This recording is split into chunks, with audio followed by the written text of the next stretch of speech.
नमस्कार, DV live breaking में आप सभी का बहुत बहुत स्वागत है। मैं हूं आपके साथ अंशिता और मेरे साथ अविनाश जी मौजूद हैं। आपका भी बहुत बहुत स्वागत है इस कार्यक्रम में।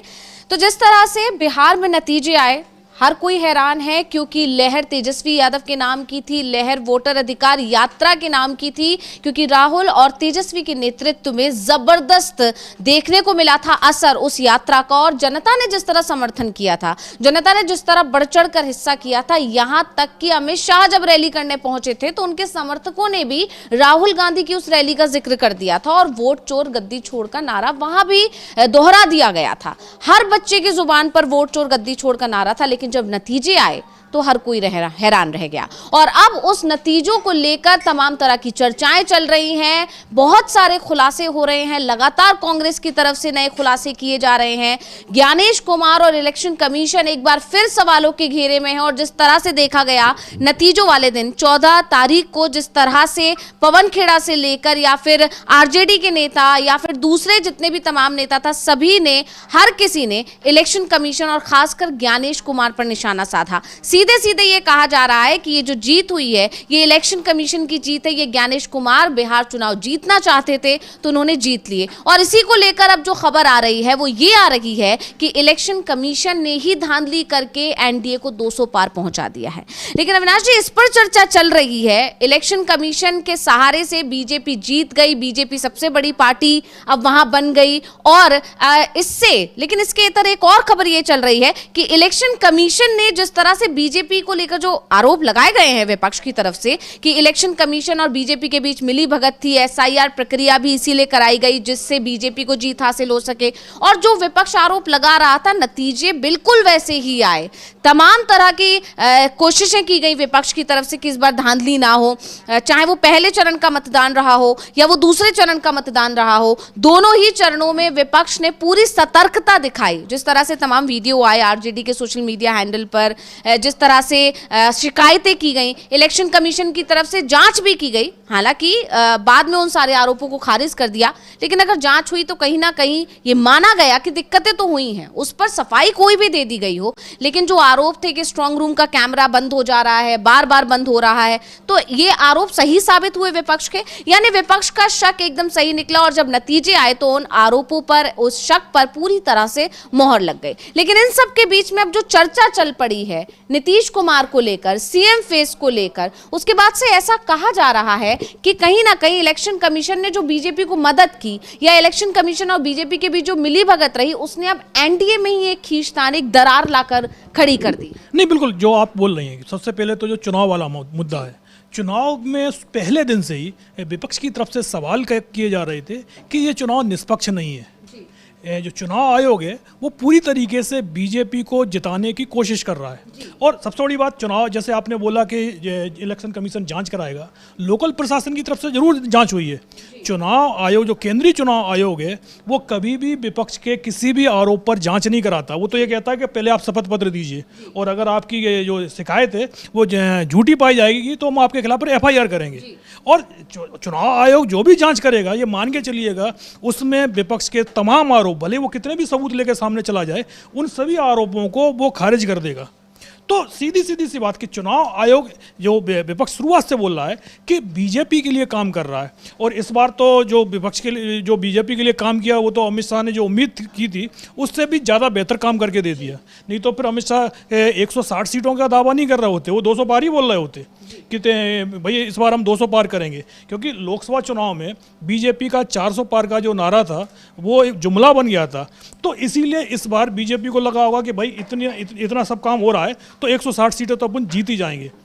लेकिन जब हमने देखा कि भाई जो लहर दिखाई नहीं दे रही थी सामने, क्योंकि जो चुनाव हुआ उससे पहले जितने भी एग्जिट पोल आ रहे थे, जितने ओपिनियन पोल आ रहे थे, उन सब में एक चीज़ साफ दिखाई दे रही थी कि नीतीश कुमार के खिलाफ ज़बरदस्त नाराज़गी है। उनकी लोकप्रियता 12 से 15% के बीच में ही बनी हुई थी, जबकि तेजस्वी यादव की जो लोकप्रियता का जो पैरामीटर था वो 40% से ऊपर बना हुआ था। यानी नीतीश कुमार से 3 गुने से ज़्यादा लोकप्रिय वहाँ तेजस्वी यादव थे। एनडीए के सारे नेताओं का यदि ये जोड़ लिया जाए, उनकी सबकी लोकप्रियता, चाहे बीजेपी हो चाहे कोई भी हो, यहाँ तक कि नरेंद्र मोदी से भी ज़्यादा लोकप्रिय बिहार के अंदर तेजस्वी यादव थे। लेकिन ये सब कुछ तब तक चलता रहा जब तक अमित शाह ने 160 नंबर का जो फिगर नहीं दे दिया कि हम लोग 160 सीटें जीत रहे हैं। जैसे उन्होंने 160 सीटें बोली, वैसे ही सभी के सभी जो भी एग्जिट पोल आए थे वोटिंग के बाद, उन सब ने भी लगभग 160 के आसपास सीटें दे दी। लेकिन वोट शेयर के मामले में एनडीए और महागठबंधन को ज़बरदस्त टक्कर बताई गई थी। लेकिन जब चुनाव नतीजे आए तो हमने देखा कि पूरा का पूरा चुनाव वन साइडेड हो गया। तो साफ सवाल तो उठ ही रहे हैं। और दूसरा, जैसे आपने बोला कि जो चुनाव आयोग के चलते जो एनडीए के अंदर टकराव शुरू हो गया है, बीजेपी की कोशिश पहली तो यही थी कि जेडीयू के साथ में उनका सीटों का जो अंतर है वो इतना बड़ा हो जाए कि नीतीश कुमार सीएम पद के लिए दावेदारी ही नहीं कर पाए। लेकिन अब हालत ये हो गई है कि बीजेपी और उसके सहयोगियों को, अगर नीतीश कुमार को हटा देते हैं तो बीजेपी और उनके सहयोगी बहुमत के पार नहीं पहुंच पा रहे हैं, बिल्कुल करीब जाकर। अगर हम नीतीश कुमार को हटा देते हैं तो एनडीए का जो आंकड़ा है वो लगभग 117 सीटों पर आकर रुकता है। अब आपको बहुमत के लिए सीट चाहिए 122, और बाकी सीट आप कैसे लेके आएंगे? क्योंकि बाकी की जो सीटें हैं वो सारी की सारी सीटें या तो इंडिया गठबंधन के पास में या फिर ओवैसी साहब के पास में। और ओवैसी साहब से तो आप समर्थन वापस ले नहीं पाएंगे, क्योंकि अगर आपने ओबीसी से समर्थन लिया तो उसका नुकसान आपको पूरे देश में उठाना पड़ेगा। तो इसलिए बीजेपी उधर तो जाएगी नहीं। और दूसरी बात ये है कि जो ओबीसी के विधायक हैं AIMIM के, उनमें से कोई भी विधायक बीजेपी के साथ नहीं जाएगा, क्योंकि उन सबको पता है कि अगर उन्होंने बीजेपी का साथ दिया तो उनका राजनीतिक कैरियर खत्म हो जाएगा, यहीं स्टॉप लग जाएगा। तो ऐसे में बीजेपी करीब तो पहुंच गई है विदाउट नीतीश कुमार के, लेकिन हालत ये है कि वो नीतीश कुमार को छोड़कर सरकार नहीं बना सकती। लेकिन बीजेपी के अंदर जो हमने देखा पूरे चुनाव अभियान में, आप देख लीजिएगा, उन्होंने नीतीश कुमार के नाम पर कभी भी सहमति नहीं दी थी और आज भी सहमति नहीं दी है। आज भी बीजेपी के अंदर यही बोला जा रहा है कि भाई विधायक तय करेंगे। भाई आप नतीजे आ चुके हैं, जेडीयू दूसरे नंबर की पार्टी है, विदाउट जेडीयू के आप सरकार नहीं बना सकते।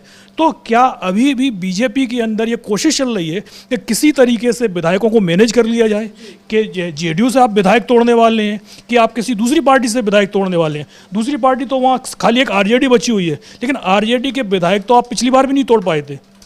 3 विधायक थे जो जेडीयू से ही गए थे उधर, जो पहले जेडीयू में थे, बाद में पाला बदल के उधर गए थे। वही 3 लोग आपकी पार्टी में एक तरीके से जेडीयू में वापस लौट पाए थे। बाकी का कोई भी विधायक आप आरजेडी से हिला तक नहीं पाए थे।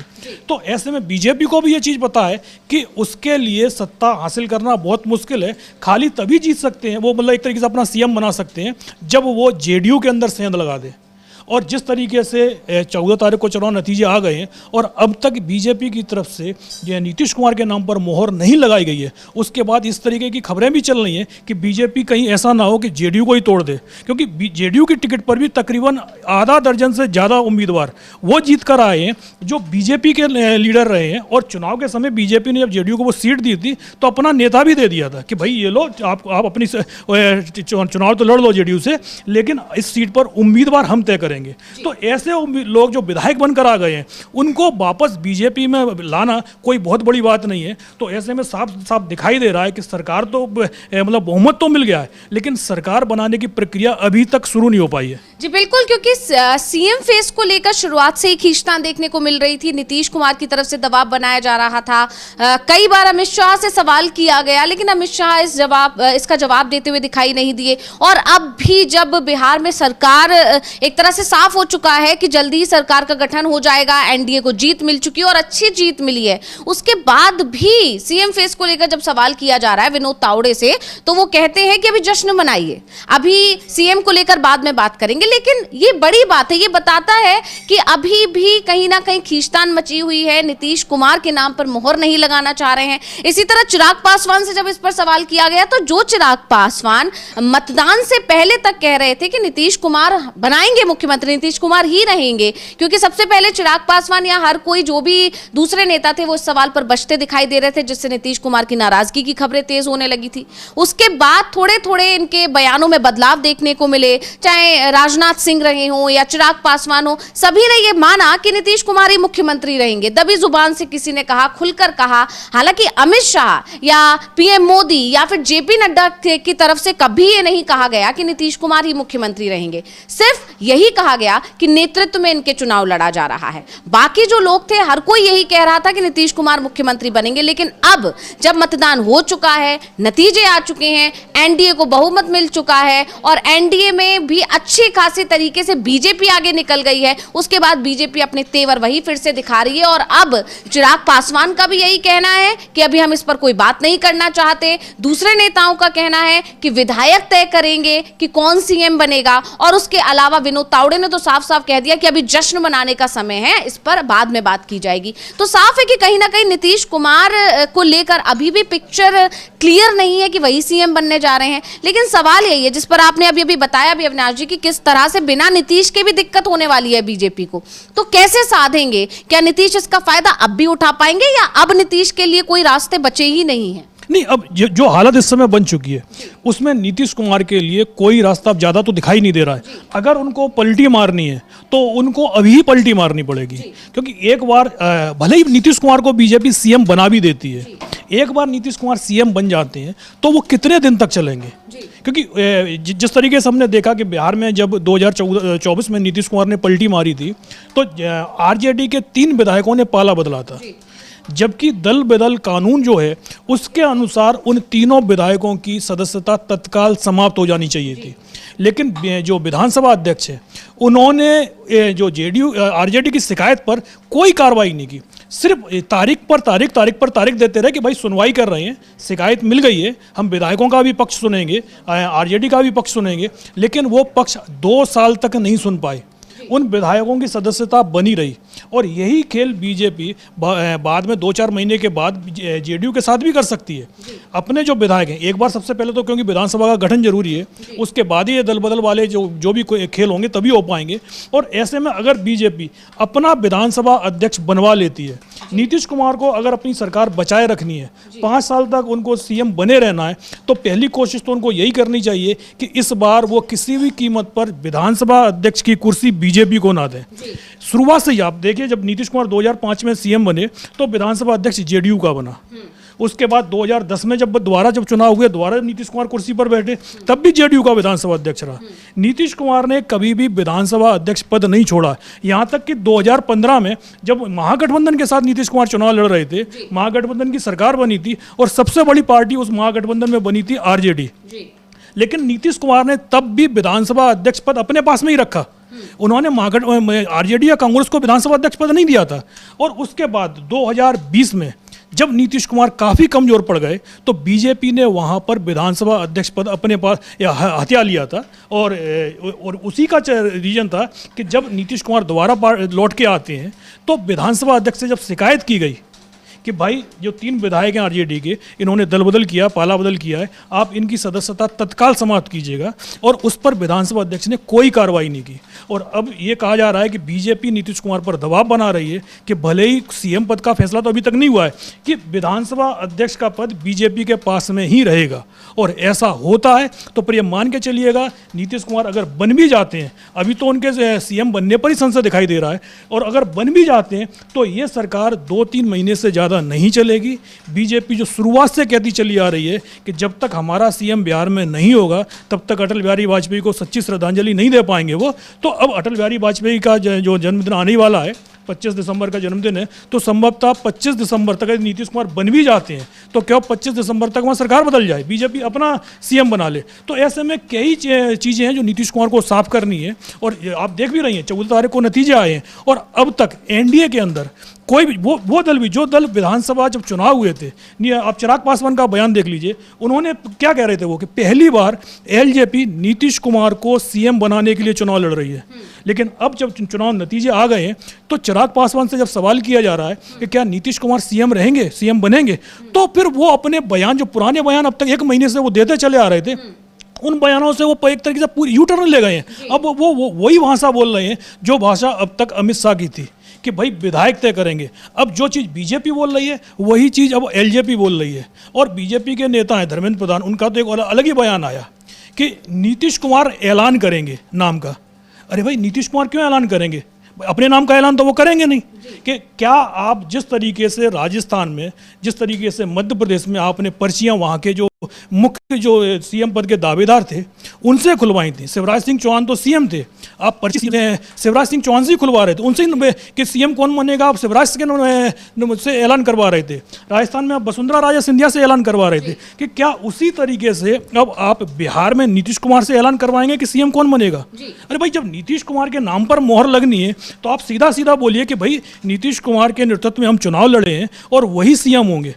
लेकिन अभी तक बीजेपी की तरफ से पत्ते नहीं खोले जा रहे हैं कि सीएम कौन होगा, तो साफ इससे समझ में आ रहा है कि बीजेपी कोई दूसरा खेल खेल रही है। जी बिल्कुल, यहाँ पर साफ है कि नीतीश कुमार के साथ एकनाथ शिंदे वाला खेल खेला जा सकता है। और इस बात की आशंका तो दिसंबर 2024 में ही लग गई थी, जब अमित शाह ने बिल्कुल वही बयान दिया था जो महाराष्ट्र चुनाव के दौरान वो दे रहे थे कि नेतृत्व में लड़ा जा रहा है, लेकिन बाद में विधायक कौन होगा ये तो पार्लियामेंट्री बोर्ड की बैठक में तय होगा, सीएम किसे बनाया जाएगा। ये सारी चीजें चली रही थी, लेकिन अभी फिलहाल जो नतीजे आए हैं उसने कई और सवाल खड़े कर दिए हैं। सबसे बड़ा सवाल जिस पर हम बात कर ही रहे हैं कि आखिर अब सीएम कौन होगा? क्या नीतीश कुमार के पास अब कोई रास्ता खुला रह गया है? क्योंकि कई बार राहुल गांधी की तरफ से या तेजस्वी की तरफ से, लालू यादव की तरफ से उन्हें ऑफर दिया गया, उन्हें यह बार बार आगाह किया गया कि बीजेपी आपके साथ खेल कर सकती, अभी भी वक्त है, आपके लिए दरवाजे खुले, आप आ जाइए। लेकिन नीतीश कुमार उधर नहीं गए और अब जब नतीजे आ चुके हैं, अभी भी नीतीश कुमार के नाम पर मोहर नहीं लग रही है, तो यह साफ है कि नीतीश कुमार को लेकर अब ये भी चर्चाएं चलने लगी हैं कि क्या अब संन्यास लेने का वक्त आ जाएगा। ये सारी चर्चाएं चल रही है, लेकिन वोट चोरी का मुद्दा अभी भी गरमाया हुआ है। लगातार यही कहा जा रहा था विपक्ष की तरफ से कि वोट चोरी होगी, एसआईआर प्रक्रिया धांधली के लिए करवाई जा रही है और उन आरोपों पर मोहर लग गई है। और इसीलिए एक बार फिर विपक्ष उसी तरीके से पूरे सबूत रख रहा है। कांग्रेस की तरफ से बाकायदा सबूत रखे गए कि कैसे बीजेपी को जिताया गया है इलेक्शन कमीशन की मदद से। लगातार आरजेडी की तरफ से कहा जा रहा है और अब इस मुद्दे को एक बार फिर भुनाया जा रहा है, क्योंकि आने वाले समय में अभी और चुनाव होने हैं। अखिलेश यादव ने तो पहले ही दिन यह बात कह दी थी, जब नतीजे आए 14 तारीख को, अखिलेश यादव ने बाकायदा ट्वीट करके ज्ञानेश कुमार पर निशाना साधा, इलेक्शन कमीशन पर निशाना साधा और साथ ही ये कह दिया कि जो बिहार में हुआ वो ना पश्चिम बंगाल में होने देंगे, ना असम में होने देंगे और उत्तर प्रदेश में भी नहीं होने देंगे। क्योंकि आप जानते हैं अविनाश जी, लगातार यही चर्चा चल रही है कि बिहार का असर आने वाले चुनावों पर जरूर पड़ेगा, जिसमें अब यूपी जो कि 2027 में होना है उस पर तो सभी की निगाहें टिकी हुई हैं। तो ऐसे में अभी से अखिलेश यादव और तमाम विपक्षी नेताओं ने कमर कस ली और उसी के लेकर प्रमोद तिवारी जो कांग्रेस के नेता हैं उनका बयान आया है। वोट चोरी को लेकर क्या कुछ कह रहे हैं, कैसे इलेक्शन कमीशन पर उन्होंने निशाना साधा है और क्या कुछ खुलासा किया है, क्या कहना है उनका बिहार विधानसभा 2025 के नतीजों को लेकर, सुन लेते हैं। कांग्रेस के 5-6 राज्यों के कंबाइन करके भी नहीं आए, इस तरीके से अटैक है, आप कैसे देखते हैं? देखिए, अभी इस पर बहुत कुछ कहा जाएगा। कांग्रेस पार्टी ने कहा है कि हम समीक्षा करके इस पे बोलेंगे, तो मैं उस पर टिप्पणी नहीं करूंगा, कोई बात कहना नहीं चाहता। पर राजनीति में अहंकार बुरी चीज होती है, राजनीति में अहंकार की ओर देखना भी नहीं चाहिए। याद दिला दूं प्रधानमंत्री जी, 1984 पार्लियामेंट, 2 सदस्य आए थे आपके, पूरे कश्मीर से कन्याकुमारी तक, और उस समय सर्वाधिक लोकप्रिय, जिनको विपक्ष भी सम्मान करता था, आदरणीय अटल बिहारी वाजपेयी जी भी चुनाव हार गए थे। एक वो भी दौर था भारतीय जनता पार्टी। कांग्रेस की कुछ सीटें कम आई, हमारी अपेक्षा के अनुसार नहीं आई, जमीनी धरातल पर जो दिख रहा था उसके अनुसार नहीं आई। हम समीक्षा करेंगे और समीक्षा करके अहंकार भरी भाषा नहीं, हम वो भाषा बोलेंगे जो राजनीति में बोली जानी चाहिए। तो अभी प्रमोद तिवारी को हम लोग सुन रहे थे। अविनाश जी, वोट चोरी का मुद्दा एक बार फिर बड़ा हो गया है, क्योंकि बिहार में पूरी कोशिश की गई विपक्ष की तरफ से, जमीन पर उतरकर मेहनत की गई, वोटर अधिकार यात्रा का असर भी साफ साफ दिखाई दे रहा था। सबसे पहले एसआईआर को लेकर जो बिहार बंद बुलाया गया था एसआईआर प्रक्रिया के खिलाफ, उसमें भी जन समर्थन अच्छे से जुड़ा था। मतलब ये साफ था कि पूरी जनता का समर्थन तेजस्वी यादव के साथ है। तेजस्वी यादव एक अच्छे विकल्प के तौर पर निकल कर आ रहे थे और जितने भी सर्वे रिपोर्ट्स आए, जो भी चर्चाएं चल रही थी, उसमें तेजस्वी यादव नंबर 1 51 पर बने हुए थे। और उससे भी बड़ी चीज जो देखने को मिल रही है, जो आकलन किया जा रहा है, जो समीकरण निकल कर आ रहे हैं नतीजे आने के बाद से हम जो देख रहे हैं, उसमें ये साफ हो रहा है कि ना वोट शेयर कम हुआ है, उल्टा वोट बढ़ गए हैं। इस बार पूरे महागठबंधन के वोट बढ़े हैं, आरजेडी का वोट शेयर उतना का उतना ही बरकरार है, जबकि कुछ थोड़ा कुछ परसेंट बढ़ा ही है। तो फिर आखिर ऐसा कैसे संभव है कि आरजेडी इतना पिछड़ गई? मतलब कहाँ 75 सीटें, कहाँ 25 सीटें, ये मायने रखता है। और ये बड़ा सवाल है कि आखिर ये कैसे संभव है कि सब चीजों में बढ़ोतरी हो रही है। महागठबंधन इस बार पिछली बार से ज्यादा मजबूत था, एकजुटता दिखाई दी, तो फिर आरजेडी या पूरे महागठबंधन इतना कम सीटों पर कैसे पिछड़ सकता है? इसके बारे में बताएं। नहीं, बिल्कुल, क्योंकि जो आंकड़े आए हैं, नतीजे जो आए हैं, और वो जो ग्राउंड पर दिखाई दे रहा था, वो साफ साफ बिल्कुल अलग दिखाई दे रहा है। महागठबंधन का ना तो वोट कम हुआ है, वोट कम होने की जगह बढ़ गया है। अगर हम 2020 के चुनाव से देखें तो महागठबंधन का वोट 35 लाख ज़्यादा वोट उनको मिला है।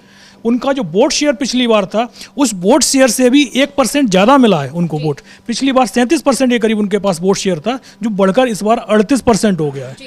हम अगर अकेले आरजेडी की बात करें, आरजेडी पिछली बार 144 सीटों पर चुनाव लड़ी थी, इस बार 143 सीटों पर चुनाव लड़ी है। पिछली बार उनको 97 लाख वोट मिला था, जो इस बार 1,15,000 को भी, 1,15,00,000 को भी पार कर गया। यानी आरजेडी को अकेले 18 लाख ज़्यादा वोट मिला है पिछले चुनाव की तुलना में। और आप सीटों के आएंगे तो पिछली बार सीट उनको मिली थी 75 और इस बार मिली 25। यानी आपका वोट बढ़ गया, सब कुछ बढ़ा। आप कम सीटों पर चुनाव लड़ते हैं, ज़्यादा वोट लेके आते हैं, लेकिन आपकी जो सीटें हैं वो 2/3 कम हो जाती हैं। 75 में से आपके हाथ से 50 सीट और निकल जाती हैं। तो ये चीज़ किसी का गणित समझ में नहीं आ रहा। दूसरी तरफ हम चिराग पासवान की पार्टी को देखते हैं। उनकी पार्टी को पिछले जो चुनाव हुआ था उसमें 5.66% वोट मिला था, और इस बार 5% से भी कम वोट उनको मिला है। लेकिन 2020 में चिराग पासवान की पार्टी को सिर्फ 1 सीट मिली थी, और इस बार उन सीटों की संख्या बढ़कर कितनी हो गई है? 19 सीटें हो गई है। यानी चिराग पासवान की पार्टी का वोट शेयर कम होता है, लेकिन सीटें बढ़ जाती हैं। आरजेडी का वोट शेयर बढ़ता है, 18 लाख से ज़्यादा उनको वोट और एक्स्ट्रा मिल जाता है, लेकिन सीटों की संख्या जो होती है वो कम हो जाती है। तो ये चीज़ खाली महागठबंधन में एक आरजेडी के साथ में नहीं हुई है, बल्कि महागठबंधन के हर दल के साथ में, हर पार्टी ने, चाहे कांग्रेस हो, चाहे वो CPI-ML हो, सभी का वोट शेयर बढ़ा है। कांग्रेस तो पिछले चुनाव में, जो पिछली बार चुनाव हुआ था 2020 में, उसकी तुलना में 10 सीटें कम चुनाव लड़ी थी, उसके बावजूद भी कांग्रेस का वोट शेयर बढ़ा है। लेकिन आप सीटों में देखिएगा, पिछली बार उनको 19 सीटें मिल रही थी, और ये कहा गया था कि भाई चलो कांग्रेस का परफॉर्मेंस बहुत अच्छा नहीं रहा था। इस बार तो और भी खराब हुआ है। 60 सीटों पर चुनाव लड़ने के बाद कांग्रेस ने अपने वोट तो बढ़ा लिए, लेकिन सीट 6 ही रह गई। तो ये साफ साफ दिखाई दे रहा है कि कुछ ना कुछ तो हुआ है। SIR की जिस प्रक्रिया पर विपक्ष पहले दिन से सवाल उठा रहा था कि भाई इसमें काफ़ी धांधलियां हो रही हैं, और राहुल गांधी तो लगातार बोल रहे थे कि ये जो चुनाव है ये निष्पक्ष चुनाव नहीं था। हम लोग हारे जरूर हैं और हार को स्वीकार भी कर रहे हैं, लेकिन ये निष्पक्ष चुनाव नहीं था। पूरी तरीके से एक पार्टी को जिताने वाला चुनाव था, और जिसमें बीजेपी चुनाव जीत गई। भाई जब जिस संस्थान के पास में चुनाव कराने का अधिकार है, और अगर उसी संस्थान पर सबसे ज़्यादा आरोप लग रहे हों और वहाँ से कोई जवाब भी नहीं आ रहा हो, तो सीधा सीधा पूरी चुनाव प्रक्रिया पर ही सवाल खड़े हो जाते हैं। तो साफ साफ दिखाई दे रहा है कि चाहे वोट का मामला हो, कोई भी चीज़ हो, SIR की प्रक्रिया पर जिस तरीके से वोट काटे गए, और अंतिम समय पर, भाई भारत के इतिहास में अब तक जितने भी चुनाव हुए, चुनाव से पहले एक फाइनल वोटिंग लिस्ट आती है, उसके आधार पर चुनाव होता है। इस बार भी चुनाव से पहले फाइनल वोटिंग लिस्ट आई, लेकिन जो फाइनल वोटिंग लिस्ट थी और जिस वोटिंग लिस्ट पर चुनाव एक तरीके मतदान हुआ, उसमें ही 3 लाख वोटों का अंतर आ गया। ये भारत के चुनाव इतिहास में पहली बार ऐसा हुआ है कि अंतिम वोटिंग लिस्ट में 3 लाख मतदाता जोड़े गए। ये कौन से मतदाता थे? सबसे बड़ा सवाल तो ये उठ रहा है। और इसको लेकर केरल कांग्रेस की तरफ से बाकायदा एक ट्वीट किया गया है। उस ट्वीट में भी कई तरीके से बताया गया है, पूरी रिपोर्ट वहां पर एक उन्होंने साझा की है, जिससे पता चलता है कि किस तरह से धांधली करने की कोशिश की गई है। तो उसको हम एक बार ट्वीट को देख लेते हैं कि केरला कांग्रेस ने क्या कुछ लिखा है और उसमें क्या क्या उन्होंने जानकारियां दी हैं। उस ट्वीट को हम उसका समझने की कोशिश करेंगे कि कैसे बिहार में खेल खेला गया, और इससे और साफ होगा, मतलब सबूत जो लगातार आ रहे हैं, लगातार हम देखें कि राहुल गांधी की तरफ से भी बाकायदा प्रेस कॉन्फ्रेंसेस की गई और उन प्रेस कॉन्फ्रेंस में भी लगातार राहुल गांधी ने सबूत पेश किए और उसका नतीजा भी कहीं ना कहीं दिख रहा था कि जनता का विश्वास बढ़ रहा है। और वोटर अधिकार यात्रा में जो असर देखने को मिला उसके पीछे कहीं ना कहीं राहुल गांधी की प्रेस कॉन्फ्रेंसेस थी। जो पहली प्रेस कॉन्फ्रेंस उन्होंने की थी उससे यह साफ हो गया था कि कहीं ना कहीं जनता मान रही है। और बिहार में भी सीधे तौर पर अमित शाह के समर्थकों की तरफ से राहुल गांधी के लिए कह देना कि हाँ वो आए थे और वो वोट चोरी के मुद्दे को लेकर आए हैं, वोटर अधिकार यात्रा उन्होंने निकाली है, तो कहीं ना कहीं बीजेपी के समर्थकों पर भी राहुल गांधी का असर था। लेकिन फिर जब नतीजे आते हैं तो उन नतीजों ने सभी को हैरान कर दिया। तो अभी हम देख सकते हैं केरला कांग्रेस ने अपने ट्विटर हैंडल पर जो ट्वीट किया है उसमें लिखा है, एनडीए द्वारा जीती गई 202 सीटों में से 128 सीटें पूरी तरह से एसआईआर आधारित मतदाता विलोपन से आई। हमने सर्वोच्च न्यायालय के आदेशानुसार चुनाव आयोग की तरफ से प्रकाशित मतदाता विलोपन आंकड़ों का विश्लेषण किया और उसकी तुलना प्रत्येक निर्वाचन क्षेत्र में जीत के अंतर से की। पैटर्न स्पष्ट है। एसआईआर के तहत मनमाने ढंग से वास्तविक जीवित मतदाताओं को हटा दिया गया। एसआईआर का उद्देश्य बांग्लादेश, म्यांमार और नेपाल से आए अवैध प्रवासियों की पहचान करके उन्हें हटाना था, लेकिन चुनाव आयोग द्वारा जारी किए गए पूरे डेटा सेट में एक भी अवैध प्रवासी नहीं पाया गया। वास्तव में जो हुआ वो एसआईआर के नाम पर एनडीए के शासन में पीड़ित, गरीब और कमजोर मतदाताओं को हटाने का एक व्यापक अभियान था। उन्हें मतदाता सूची से हटाने के बाद जो भी बचे थे उन्हें मतदान करने से रोक दिया गया और फिर पूरी तरह से मनगढ़ंत चुनाव कराकर चले गए। ये आपके लिए लोकतंत्र की जननी है। यदि हम अभी इस खेल की योजना को नहीं समझेंगे तो भाजपा चुपचाप हम में से प्रत्येक को सूची से हटा देगी, हमारी जगह नए नकली ब्राजीलियाई लोगों को शामिल कर देगी, उनकी ओर से वोट डालेगी और हमेशा चुनाव जीतती रहेगी। यानी जो ये ट्वीट किया गया है कांग्रेस की तरफ से, इसमें इसके साथ एक लिस्ट भी पूरी साझा की गई है जिसमें साफ साफ बताया गया है, देखा जा सकता है कि किस तरह से लोगों के नाम काटे गए। काटने के बाद भी जो मार्जिन आ रहा है उससे भी कहीं ना कहीं उसमें भी धांधली सफाई, मतलब साफ दिख रहा है। यहाँ पर जो ब्राजीलियन का जो जिक्र इस ट्वीट में किया गया है अविनाश जी, उसमें कहीं ना कहीं हरियाणा का जो जिक्र था, जो सबूत पेश किए थे राहुल गांधी ने कि किस तरह से ब्राजीलियन मॉडल जो एक नहीं 4-5 जगह पर वोट डालती है, अलग अलग नाम से वोट डालती है, उस मुद्दे का भी इसमें जिक्र किया गया है। और यह बताया गया है कि पूरी तरह से एसआईआर प्रक्रिया सिर्फ और सिर्फ फायदा पहुंचाने के लिए की गई। और इससे यह साफ है कि आने वाले जो जिले हैं, खासकर अभी पश्चिम बंगाल में 2026 की शुरुआत में ही चुनाव होना है और उस चुनाव में भी एसआईआर प्रक्रिया का इस्तेमाल किया जाएगा। और सबसे महत्वपूर्ण सवाल जो इस ट्वीट में उठाया गया है वो ये कि कहां हैं घुसपैठिए, जिन घुसपैठियों का सहारा लेकर, जिनका बार बार जिक्र करके ये कहा जा रहा था कि घुसपैठियों को निकालने के लिए एसआईआर प्रक्रिया की जा रही है। जो बाहर के लोग बिहार में आकर बस गए हैं, जो वोट डाल रहे हैं, उनको निकालने के लिए एसआईआर प्रक्रिया की जा रही है। लेकिन पहले दिन से अभी तक वहां मतदान भी हो चुके हैं, नतीजे भी आ चुके हैं। विपक्ष बार बार यह सवाल कर रहा है कि आखिर वो घुसपैठिए कहां है,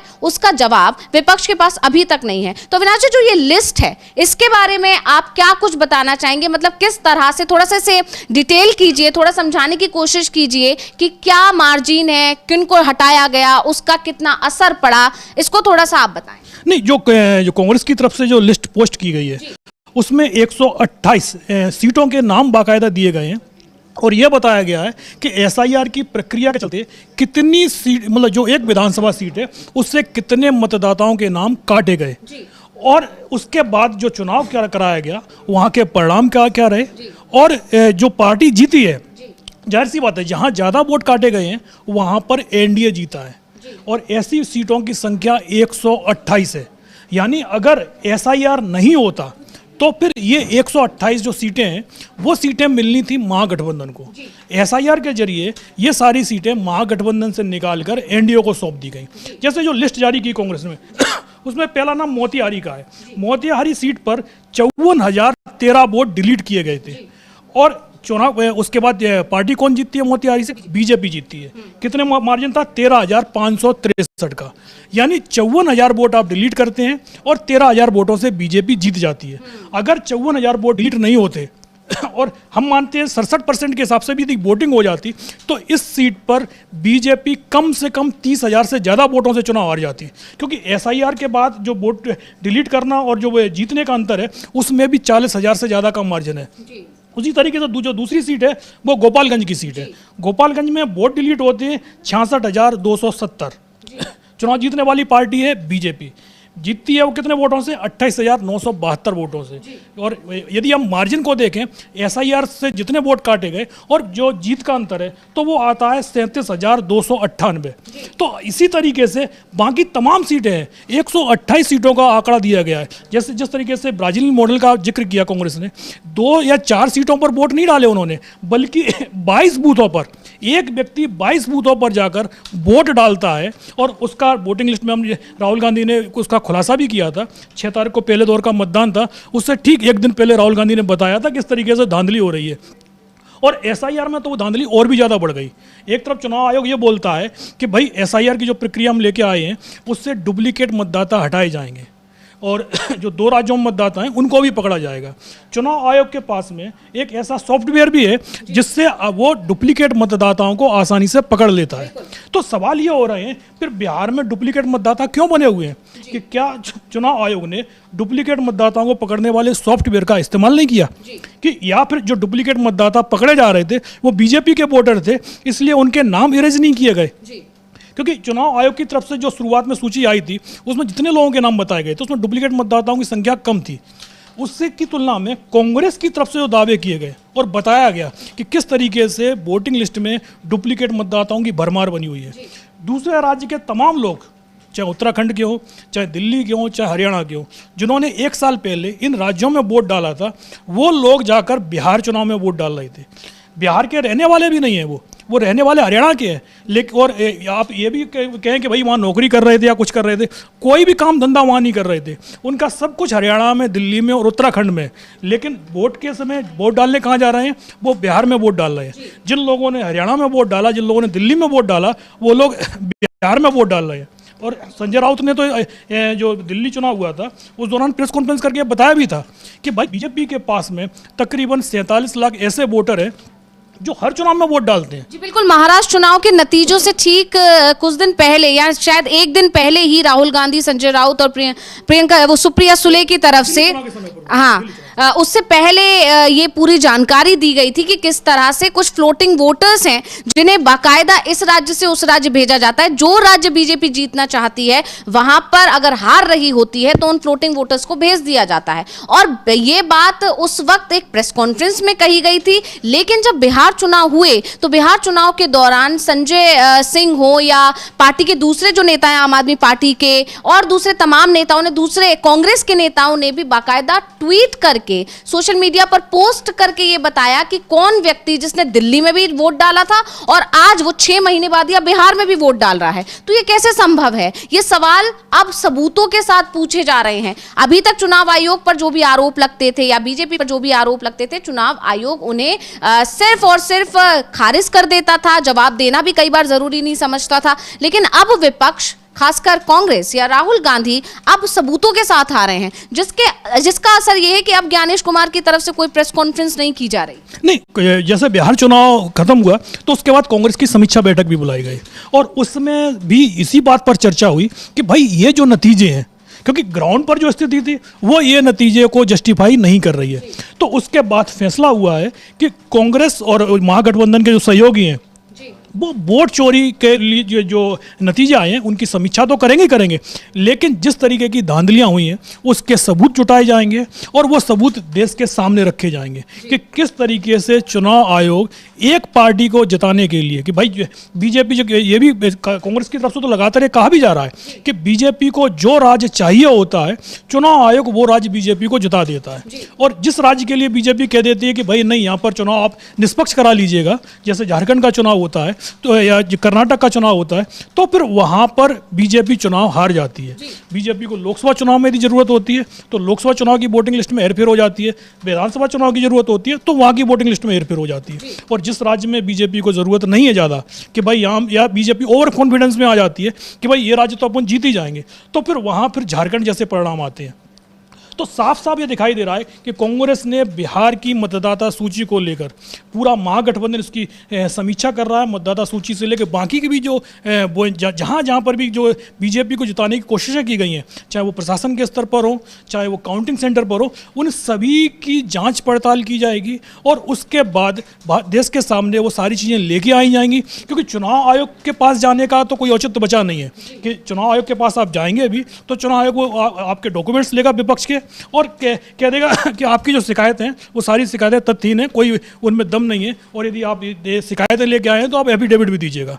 तो ऐसे में देश के सामने ही ये जो बिहार चुनाव के जो नतीजे आए हैं उनमें जो भी धांधली हुई है उन सबको महागठबंधन की तरफ से देश के सामने लाने की तैयारियां शुरू हो गई हैं और उसके बाद आपको साफ साफ पता चल जाएगा। अभी तक तो जो कुछ सीटों के बारे में जानकारी मिल रही है कि किस तरीके से डुप्लीकेट मतदाता थे, किस तरीके से, क्योंकि बीजेपी के नेताओं ने ही अपने सोशल मीडिया अकाउंट पर वो पोस्ट किए हैं कि भाई 6 महीने पहले हम दिल्ली में वोट डाल रहे थे, अब 6 महीने बाद हम बिहार में वोट डाल रहे हैं। बिल्कुल, किसी तरह का कोई ऐसा नहीं है कि कोई चेंजेस किए गए हो या फोटो के साथ कोई तरह का छेड़छाड़ की गई, ऐसा नहीं है। क्योंकि वो जो ट्वीट या जिस तरह का जो पोस्ट है वो खुद उन्हीं लोगों ने अपने ट्विटर हैंडल पर साझा किया था जब उन्होंने दिल्ली में वोट डाला था, बाकायदा फोटो के साथ उसी तरह से मताधिकार का प्रचार करते हुए, और उसके बाद वो लोग बिहार में भी वोट डालने जाते हैं। लेकिन इस पर अब जिस तरह से देखा जा रहा है कि विपक्ष ने बारीकी से नजर बनाए रखी है बीजेपी के लोगों पर या चुनाव आयोग की एक एक जो काम करने का तरीका है उससे बीजेपी और चुनाव आयोग दोनों ही बुरी तरह से घिरते हुए यहां पर दिखाई दे रहे हैं। और इसी को लेकर जब से बिहार चुनाव के नतीजे आए हैं विपक्ष और ज्यादा सतर्क दिखाई दे रहा है और यह तय हो चुका है कि आने वाले जो चुनाव हैं, चाहे वो पश्चिम बंगाल का चुनाव होगा, असम का होगा, तमिलनाडु का चुनाव होगा, उसके बाद अगले साल जो यूपी का चुनाव होगा, गुजरात का चुनाव होगा, ये बड़े चुनाव हैं, बड़े राज्यों के चुनाव हैं, इसको लेकर विपक्ष और ज्यादा तैयारी करेगा। और इसी को लेकर प्रियंका चतुर्वेदी का भी एक बयान आया है, सुन लेते हैं क्या कुछ कहा है उन्होंने बिहार विधानसभा 2025 चुनाव के नतीजों को लेकर और विपक्ष की क्या तैयारी है, क्या सबूत है, कैसे इस पूरे चुनाव को पलट दिया गया, क्या कुछ कह रही हैं, सुन लेते हैं। मैं बस यही कहूंगी कि आंकलन करने की जरूरत है आरजेडी को भी और कांग्रेस पार्टी को भी कि क्या कमियां रही होंगी उनके कैंपेन में जिस वजह से एक वन साइडेड नैरेटिव बना और भारतीय जनता पार्टी और जेडीयू की इस तरीके की जीत हुई है। साथ ही साथ महिलाओं को लेकर मैंने खुद ने इस पे ट्विटर पे पोस्ट किया था, महिलाओं को लेकर, भागीदारी को लेकर, उनकी बातें कर उनसे बात कर कैसे एक नैरेटिव ऑल्टरनेट बन सकता है विपक्ष के लिए, वो भी ध्यान में रखना होगा। मैं उम्मीद करती हूँ आने वाले समय में हम इन सब चीज़ों पे चर्चा करेंगे। बहुत सारे फैक्टर्स थे जिस वजह से ये लैंडस्लाइड विक्ट्री हुई है, but I wish them all the very best, क्योंकि बिहार की जनता ने बहुत उम्मीद जताकर उनको फिर से ये जिम्मेदारी दी है, उस जिम्मेदारी पे ये खरे उतरेंगे। तो अभी जिस तरह से हम सुन रहे थे प्रियंका चतुर्वेदी को और उससे पहले हमने प्रमोद तिवारी को भी सुना, लगातार यही बात चल रही है कि कुछ तो किया गया है, क्योंकि जो नतीजे थे वो ऐसे नहीं आ रहे थे। तमाम सर्वे रिपोर्ट्स जो थे वो बता रहे थे कि तेजस्वी यादव की लहर है, कांग्रेस की लहर है, और ये हमने अभी चर्चा भी की अविनाश जी, जिस तरह से वोट शेयर जो बढ़ा है महागठबंधन का, जिस तरह से वोट भी बढ़े हैं, उससे ये साफ हो जाता है कि जनता ने तो अपना नतीजा दिया, जनता ने तो बताया कि वो किसे चुनना चाह रही है। लेकिन कहीं ना कहीं विपक्ष की तरफ से जो लगातार आरोप लगाए जा रहे थे कि चुनाव आयोग पूरी मदद कर रहा है, और उस मदद का ही नतीजा रहा कि 200 पार पहुंच गया एनडीए। और ये चीज उस दिन भी देखने को मिली जब पहले चरण के मतदान हुए, दूसरे चरण के मतदान हुए, जिस तरह से स्ट्रांग रूम की खबरें निकल कर आई सामने, और ये देखने को मिला कि कुछ पर्चियां जो ईवीएम से निकलने वाली पर्चियां होती हैं वो बिखरी हुई पड़ी हैं। हर मौके पर विपक्ष की तरफ से सवाल उठाए गए, लेकिन चुनाव आयोग ने जांच तो की पर उसका कोई ठोस नतीजा नहीं निकला, यहां तक कि लाठीचार्ज तक पुलिस की तरफ से किया गया। तो ये सारी घटनाएं बताती हैं कि विपक्ष जो कह रहा था बिहार को लेकर वो सही साबित हुआ है। लेकिन सवाल वही है कि विपक्ष पूरा सतर्क है। विपक्ष पहले जो बातें कर रहा था, जो दावे कर रहा था, अब सबूतों के साथ पेश कर रहा है। लेकिन अब बिहार में भी वही हुआ जो विपक्ष को जिस चीज का डर था, अब आने वाले चुनाव है, पश्चिम बंगाल में चुनाव है, वहां पर भी लगातार टीएमसी की तरफ से यही कहा जा रहा है। सबसे पहले आपको याद होगा अविनाश जी, जब एसआईआर प्रक्रिया की घोषणा हुई, बिहार में एसआईआर प्रक्रिया होगी, उसके बाद से ही टीएमसी और खासकर ममता बनर्जी की तरफ से कहा जा रहा है कि ये सिर्फ और सिर्फ धांधली करने के लिए किया जा रहा है। सबसे बड़ी बात जो उनकी तरफ से कही गई, एनआरसी को लागू करने, पिछले दरवाजे से लागू करने की ये कोशिश है।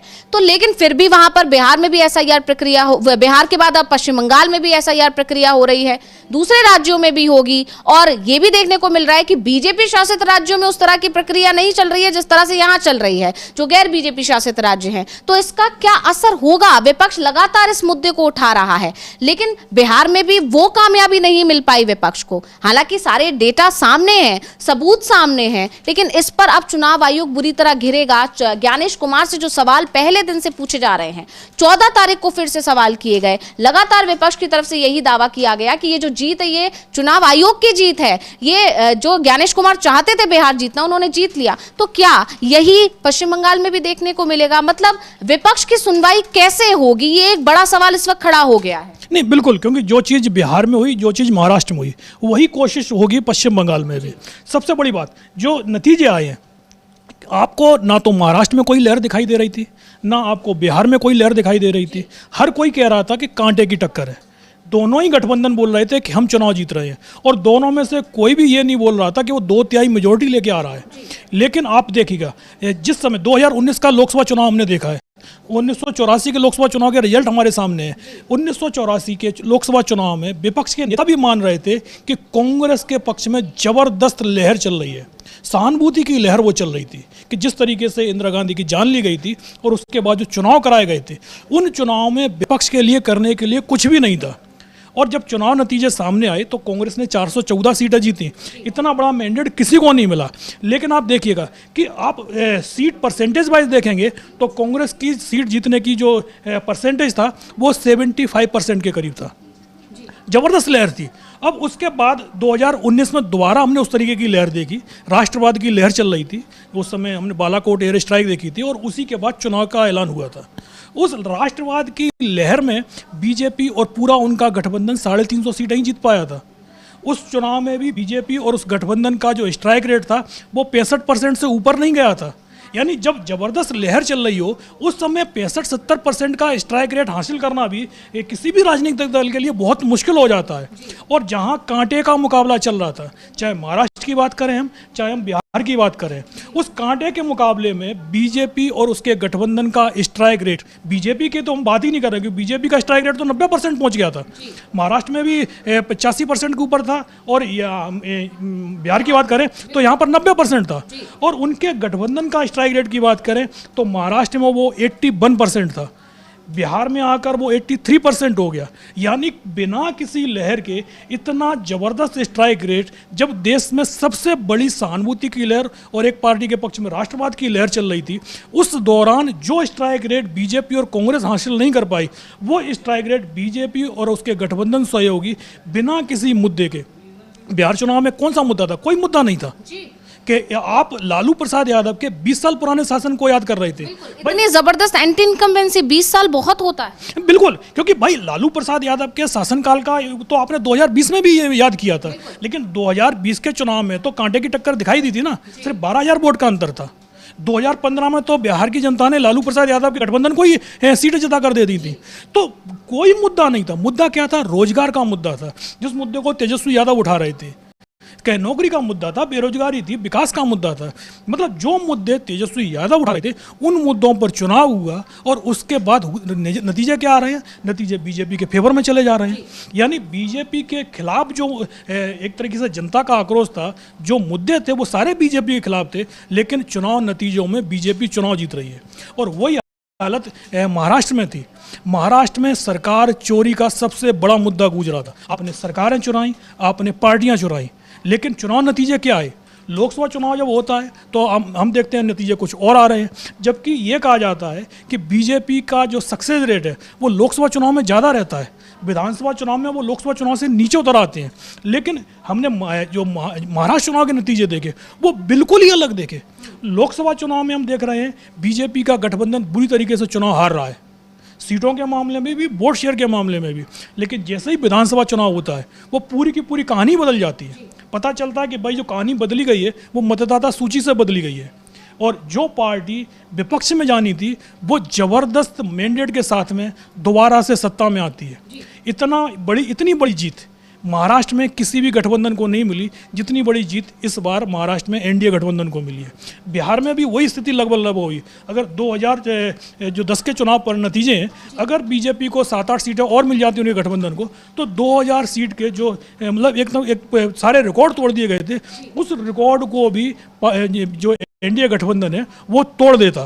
तो साफ साफ दिखाई दे रहा है जब कोई लहर नहीं है तो उस समय आप 83 और 84% तक के स्ट्राइक रेट पर चले जाते हैं, और जब आपके पक्ष में लहर होती है तो आप 65% सीटें जीत पाते हैं। तो इसके पीछे सीधा सीधा वही जो मुद्दा विपक्ष लगातार उठा रहा है कि अगर चुनाव निष्पक्ष नहीं होंगे, भाई इससे पहले क्या कांग्रेस हारी नहीं है? कांग्रेस 77 में हारी चुनाव, लेकिन कांग्रेस ने चुनाव प्रक्रिया पर सवाल नहीं उठाए थे। कांग्रेस 89 में हारी चुनाव, लेकिन 89 में भी चुनाव प्रक्रिया पर सवाल नहीं उठाए गए। 1999 में हारे, उसके बाद नेक्स्ट एक साल बाद ही चुनाव हुआ, पहले 98 में हुआ, फिर 1999 में हुआ। दोनों चुनाव कांग्रेस हारी। 2014 का कांग्रेस चुनाव हारी, लेकिन कांग्रेस ने कभी भी चुनाव प्रक्रिया पर सवाल नहीं उठाए थे। लेकिन जिस तरीके से 2019 के बाद से लगातार चुनाव प्रक्रिया पर सवाल उठ रहे, और अब तो वोटिंग लिस्ट पर ही सीधे सीधे सवाल उठने लगे कि वोटिंग लिस्ट ही अगर सही नहीं होगी तो चुनाव परिणाम कभी भी सही नहीं आएंगे। जी बिल्कुल, ये बड़ी बात है। अभी हमने जिक्र किया हरियाणा का, महाराष्ट्र का और अब बिहार का। तीनों ही जगह पहले एनडीए की ही सरकार थी, बीजेपी की ही सरकार थी, लेकिन 5 साल तक सत्ता में रही। या फिर हम बात करें, अगर बिहार की हम बात कर लें या महाराष्ट्र की बात कर लें, तो वाकई में वहां पर सरकार तोड़कर बनाई गई, लेकिन कोई काम तो ऐसे नहीं हुए। यहां अगर हम बिहार की बात करें तो बीच में नीतीश कुमार उधर भी चले गए थे। जातिगत जनगणना का जो इतना बड़ा मुद्दा था वो तेजस्वी यादव के साथ हाथ मिलाकर ही वो उसे पूरा करवा पाए, जो सर्वे रिपोर्ट आई। लेकिन इस सबका फायदा महागठबंधन को नहीं मिला, तेजस्वी यादव को नहीं मिला, या वहां पर उद्धव ठाकरे की सरकार चल रही थी जब पहले, शिंदे जब इधर आए थे उससे पहले, तो वहां पर जो काम किए गए उसका फायदा उनको नहीं मिला। और बड़ी बात यह थी कि महाराष्ट्र की अगर हम बात करें तो लोकसभा चुनाव के नतीजे बिल्कुल अलग थे, और कुछ महीनों बाद ही जब महाराष्ट्र के नतीजे आते हैं तो अचानक से वहां पर इधर इन लोगों को फायदा हो जाता है, महायुति को, एनडीए को फायदा हो जाता है। जबकि लोकसभा चुनाव में वहां पर मजबूत दिखाई थी कांग्रेस, मजबूत दिखाई दिया था शिवसेना, उद्धव ठाकरे वाला गुट, मजबूत दिखाई दिए थे शरद पवार। लेकिन विधानसभा चुनाव में नतीजे पूरी तरह बदल जाते हैं और एंटी इनकम्बेंसी जैसी चीज कहीं नजर नहीं आती। जबकि बिहार में आप बात 20 साल पहले की कर रहे हैं, 20 साल पहले जो सरकार जा चुकी है उसका असर आज तक बरकरार है, लेकिन जो 20 साल से सरकार बनी हुई है उसके में जो जंगल राज देखने को मिला, जो इतनी सारी घटनाएं बैक टू बैक बिहार में हुई पिछले कुछ ही दिनों में, मतदान से ठीक पहले, जब वहां सुरक्षा व्यवस्था इतनी ज्यादा कड़ी थी, उस दौरान भी इतनी घटनाएं सामने आई, उसका असर मतदान पर नहीं पड़ा।